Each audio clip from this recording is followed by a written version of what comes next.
Fala pessoal, bem-vindos a mais um episódio do seu podcast Sem Lastro, Economia Sem Amarras. Hoje, sexta-feira, 3 de outubro, muita coisa deveria acontecer e não aconteceu, muita coisa está acontecendo. Vem comigo que eu vou fazer um resumo de tudo isso para você terminar a semana aí bem informado, para você começar o seu sábado. Cuidado, não vamos beber, porque até para isso o negócio está feio. Mas vem comigo que eu dou um overview para todo mundo.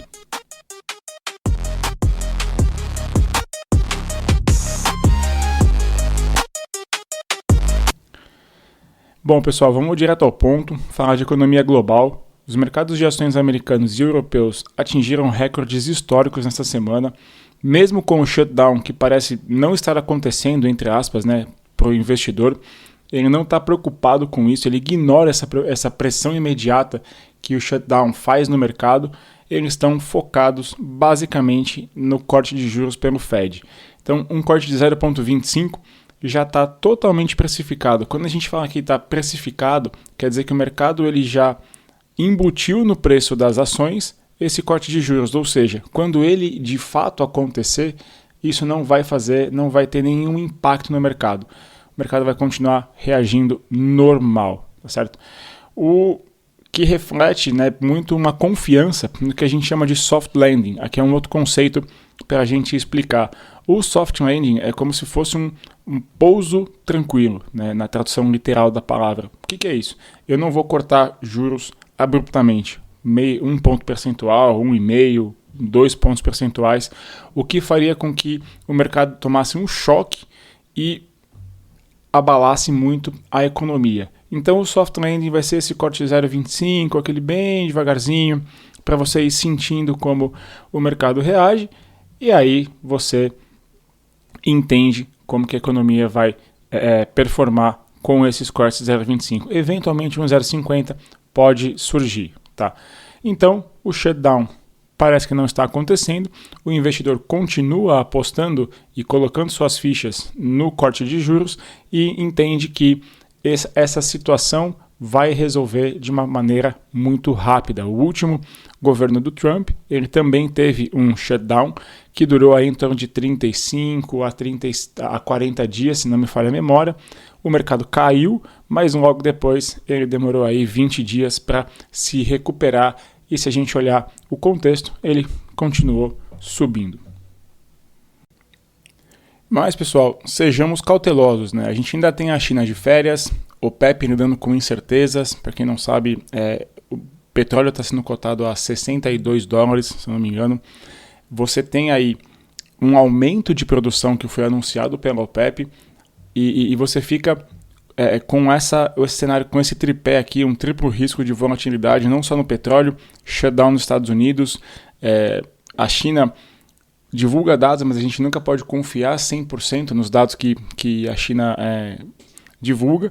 Então a gente tem que entender e falar assim, bom, é mais um recado, um sinal indireto para calma, é uma turbulência no curto prazo, mas que no médio ou longo prazo ela tende a se solidificar e você continuar avançando. O mercado de ações tem uma tendência, obviamente, de no longo prazo sempre subir. Quando a gente olha para a Europa, óbvio, também especulações de afrouxamento do Fed e o Dow Jones, S&P e Nasdaq subindo. Então, ali, esses índices são a locomotiva do mundo. Se todos eles sobem, é normal que os outros índices subam em conjunto, tá? Quando a gente olha ouro, o futuro de ouro atingiu quase $4.000, tá? $3.900.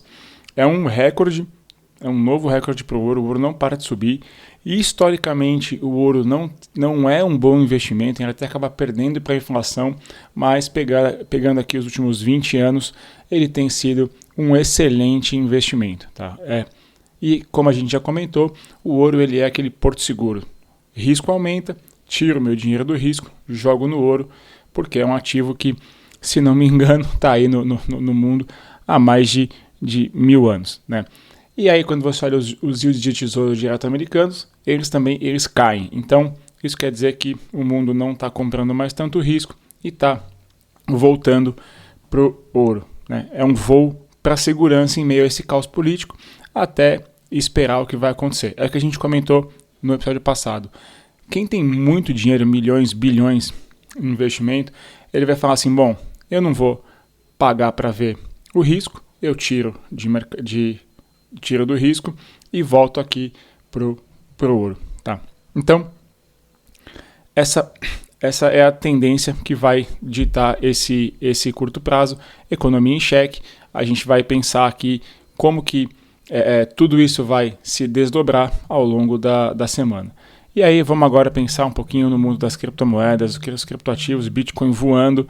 Outubro não é só Halloween, pense também que a gente tem Uptober para as criptos.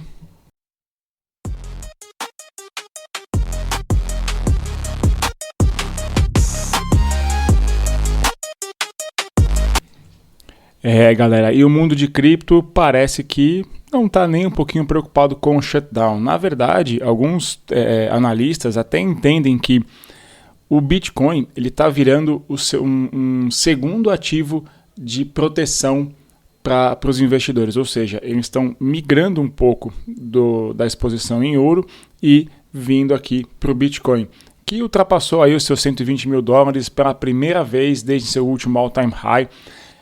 Ele está agora em 120,327 enquanto eu gravo aqui o nosso podcast. E a especulação basicamente é que investidores estão tirando dinheiro, né, que nem a gente já comentou, do risco, migrando para ouro e também deixando um pouquinho, e aí esse pouquinho é muito mais do que o nosso bolso, para o Bitcoin. Então, analistas do JP Morgan, eles preveem que o Bitcoin pode subir até para $165 mil no final desse ano, e tem apostas de 200 mil até o fim de 2025. Eu vou te dizer que não ia ficar nem um pouco chateado se Bitcoin chegasse a 200 mil.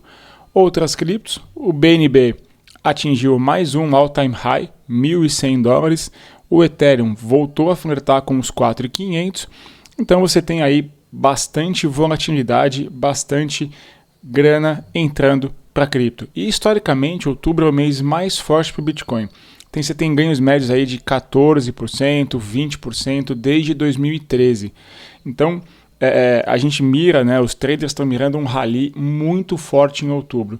Quando você olha o interesse em futuros de Bitcoin, que isso é um dado que a gente consegue pegar por conta da blockchain, você está aí em quase no seu all-time high.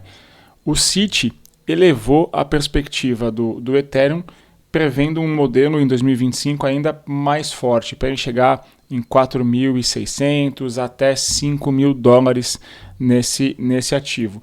Solana sobe bem, voltou a flertar com os $230, e aí as demais criptos como XRP também tem tido a sua ascensão. Bom, empolgante, cripto aí mostrando resiliência, mostrando que é um mercado que ele está migrando da especulação para uma consolidação como um todo do que ele vai entregar e como ele vai performar, e você percebe que o mercado vem entendendo cripto como um catalisador de inovação e um mercado potencial para trazer novos horizontes para o mercado financeiro.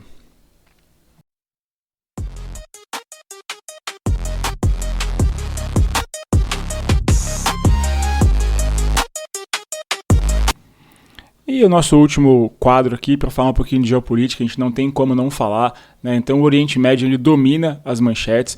A gente teve 5 policiais feridos em confrontos durante protestos por Gaza em Genebra. O Egito está pressionando o Hamas a aceitar o plano de Trump para acabar com a guerra em Gaza. Apesar de buracos em governança e segurança, o ministro egípcio Badr al-Benati condenou a campanha israelense como além de vingança, chamando de limpeza étnica e genocídio em movimento, e insistiu que o deslocamento não acontecerá. Então, criticamente, isso destaca falhas no plano, ou seja, parece que foi um plano ali meio que feito às pressas, e a gente também percebe que é um plano que não agrada a todo mundo, né? Então ninguém consegue sentar e discutir o que precisa ser feito. Na Síria, pós Bashar al-Assad, o primeiro parlamento será estabelecido domingo, mas a gente tem preocupações com inclusividade política nesse sistema. A Turquia não permitirá a fragmentação da Síria, diz Erdogan, e em Israel, escavações do West Bank são vistas como apropriação de terra, condenadas como expansão de ocupação. A Rússia, mais uma vez, critica sanções ilegais ao Irã, dizendo que aprofundam a crise nuclear. Putin, que uma hora fala que vai acabar com a guerra e acaba nunca terminando, nunca pondo um fim, ele elogiou as relações com a Índia como especiais desde a independência, chamando Modi de líder sábio focado em interesses nacionais. E ele também lamentou o declínio da Europa. Acho que ele não está muito chateado não com esse declínio da Europa, né? Apesar que a Rússia sempre foi uma grande vendedora de gás para a Europa, principalmente no inverno, em que todas as casas são aí aquecidas com o gás russo. E no X, notícias de um navio quase quebrando o bloqueio de Gaza após 15 anos e ANC da África do Sul pedindo ação da ONU contra Israel após detenção de ativistas.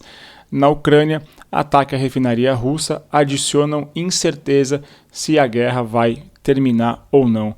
Então a gente tem tensões escalando no mundo inteiro, seja em Gaza, no Oriente Médio, seja na guerra entre Rússia e Ucrânia.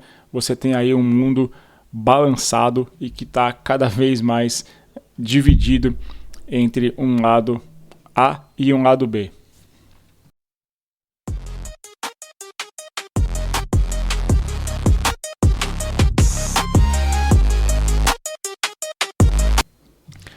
Galera, o mundo não está para amadores. A economia segue muito resiliente, mesmo com shutdown, mesmo com o mercado não sabendo o que vai acontecer, com decisões do Trump que agradam a uma parte do seu eleitorado, a uma parte do mundo e desagradam a outra parte.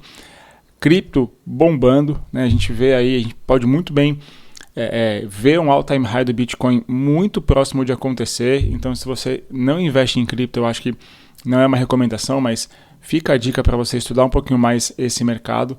A gente tem geopolítica fervendo, com planos de paz, que geralmente acabam ficando só nos planos. A gente espera que isso realmente se encerre e tudo isso se entrelaça, né, pessoal? A gente não tem como não correlacionar geopolítica com economia, não correlacionar o que acontece no Oriente Médio, o OPEP, com o nosso mercado financeiro e até o mercado de criptoativos, certo? Então, muito obrigado por ouvir. Mais uma sexta-feira que a gente traz aqui das informações para vocês. Até o próximo episódio. Se acontecer alguma coisa muito especial aí no fim de semana, a gente espera que não, a gente traz aqui informação para vocês. Mas se não, até segunda-feira. Um abraço. Tchau, tchau.